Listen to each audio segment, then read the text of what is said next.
That's what they're kind of trying to now contain themselves with. They're trying to make out that we've had to do this because the Tories screwed it up. Keir Starmer has a slavish love and adoration for all things European Union. He does, doesn't he? We know this, of course. He voted how many times? Dozens upon dozens of times to frustrate Brexit. He was like the head honcho of wanting a second referendum. When the great British public actually finally voted to leave the European Union, he tried to keep us in it. Oh, like hammer and nail. He was determined to try and scupper it at every single turn, every opportunity that there was. And the Commons records show it all. He voted repeatedly to frustrate it, to stop it, and he was that leading light in trying to campaign for a second referendum. Yes. So we know, and of course we see this. We've seen it ever since he's been PM with his trips to the EU, with his absolute adoration. Loves the Euro summit, doesn't he? Of course, and yesterday preening himself and shouting from the rooftops, the first ever UK-EU summit.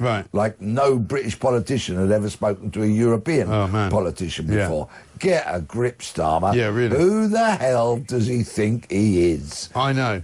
Who does he think he is? I'll tell you who he doesn't think he is. He doesn't think he's the Keir Starmer of last year, because in 2024, he said this. I have repeatedly said that there's no case for going back into the EU, and that includes the single market and the customs union. Equally, we will not be a rule taker. The rules and laws of this country will be made in Parliament according to the national interest. But that does not mean that a Labour government wants to lower standards on food, wants to lower standards on people's rights at work. The Labour Party has been completely consistent on those issues for many, many years. There's no surprise here. And incidentally, this is also government policy. Unfortunately for Keir Starmer, the Labour Party have not been consistent about this over years, and let's see what he had to say for himself yesterday about the landmark deal. Today we have struck this landmark deal with the EU, a new partnership between an independent Britain and our allies in Europe. This is the first UK-EU summit. It marks a new era in our relationship. And this deal is a win-win. It delivers what the British public voted for last year. It gives us unprecedented access to the EU market, the best of any country outside of the EU or EFTA, all while sticking to the red lines in our manifesto about not rejoining the single market, the customs union, and no return to freedom of movement. I don't know who he thinks he's kidding, right? According to the Sun front page, Starmer agrees to take rules from Brussels, bow down to EU judges, pay billions for the privilege, throw open our borders, let the French plunder our fish for 12 years, and in return we get 0.3% growth by 2040.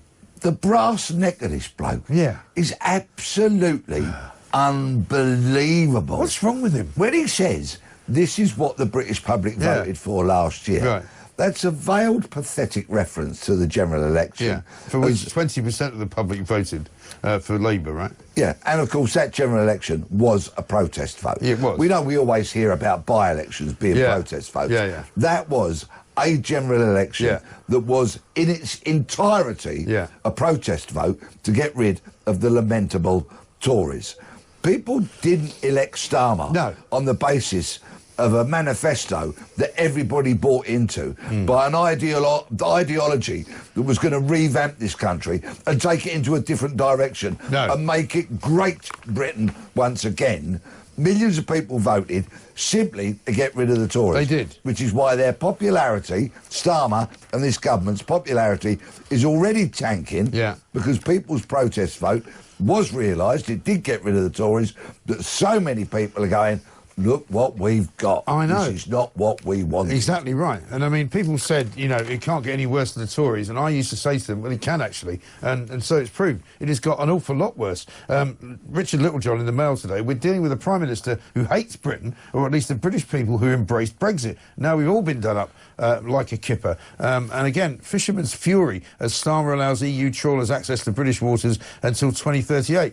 And of course, you know, this narrative, as I say, which has been planted and sown very, very heavily by, you know, the sort of the mainstream Remainer media. All they're saying is that, you know, oh, this is just a sensible deal. This is just a better way of us dealing with Europe. Because of Brexit, we haven't been able to deal with Europe properly. No, because of Europe, we haven't been able to deal with Europe properly. The EU have completely stymied and scuppered every single deal and every single opportunity that they could have had to be in a good relationship with the UK. They hated Brexit and they tried to punish us for it. Mr. Speaker, that is what independent sovereign nations do, and I commend this statement to the House. Leader of the Opposition, Kemi Pedro. Mr. Speaker, when Labour negotiates, Britain loses. He talks about a hat trick of deals. They are own goals. In 2020, the Conservatives concluded the Trade and Cooperation Agreement, the largest and most comprehensive free trade agreement in the world. We agreed to come back in 5 years to improve terms. This renegotiation should have been an opportunity to improve terms for our country. The terms are improved for the EU. And the Prime Minister can dress it up as much as he wants, but he has failed. It is bad for bills, it is bad for jobs, and it is bad for borders. This is not a deal made for Britain. This is a deal made for Labour's PR, to show them on the world stage. But it is a stitch-up for our country for their short-term headlines. Let's take the Prime Minister's abject failures one by one. First, on fishing. He has given away the prize most desired by EU member states and done so for almost nothing. Mr. Speaker, it is very easy to sign deals if you're prepared to give everything away for pennies. This deal locks out our fishermen until 2038. We are now in a worse position than the Faroe Islands, a set of islands with a population of Scarborough, but who get to have annual negotiations. And the Prime Minister quoted some organisations welcoming his deal. He doesn't listen to them normally, but he left one out deliberately. The National Federation of Fishermen's Organisations, who have described the deal as a surrender and a giveaway. This is a Prime Minister who would pay to give away his family silver. Why is the Prime Minister selling our fishermen down the river? Is it because they don't vote Labour? Second, on food and agriculture, the Prime Minister is going to pay the EU, Mr. Speaker, he's going to pay the EU to abide by laws that we have no say on. While British farmers struggle with the family farms tax his Chancellor has imposed on them, their regulations will now be made in Paris and enforced in Brussels. It is a total capitulation. We're not in the EU. We are not at the table. So can the Prime Minister tell us how is he going to ensure accountability for the hundreds of regulations he has signed this country up to? Third, on energy, the Prime Minister has shackled us to the EU's emissions trading scheme. This means the government can no longer cut energy costs without the EU's permission. It will also unravel parts of the India FTA he's just negotiated. This isn't a technicality, it is a betrayal. The House should be in no doubt. This means higher bills, more pain and less flexibility. Fourth, on his own manifesto promises, the Prime Minister said that we would not rejoin the single market. He promised no new payments, that he would protect British interests. That promise has lasted about as long as his commitment to protect pensioners' winter fuel allowance. He said whatever was needed to win power, Mr. Speaker, And now he'll say whatever is needed to keep it, even if it means selling out our sovereignty, our businesses and the public.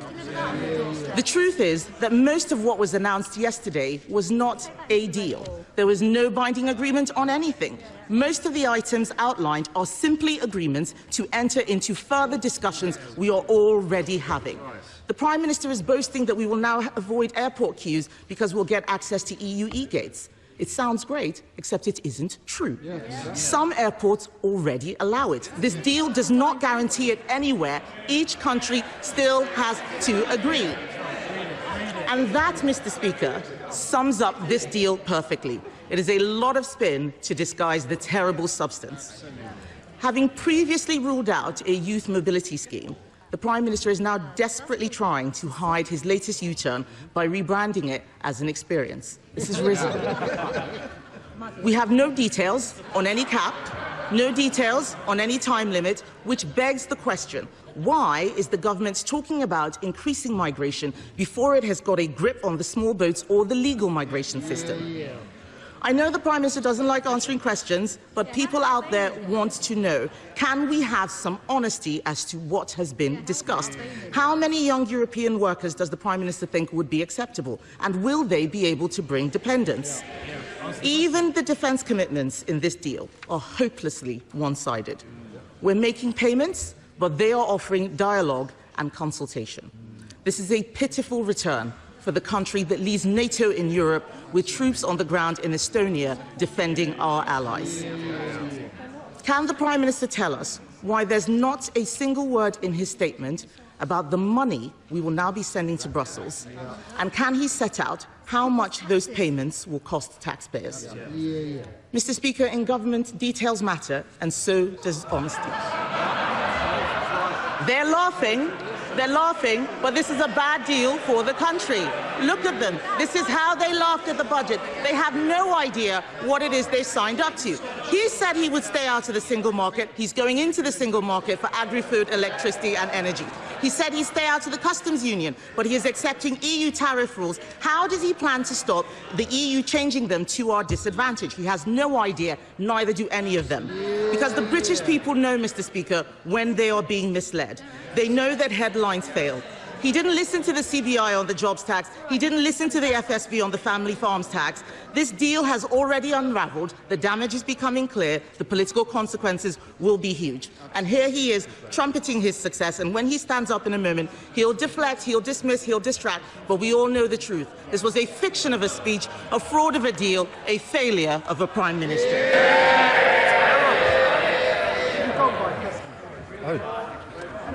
Oh dear. That was just such an unserious response.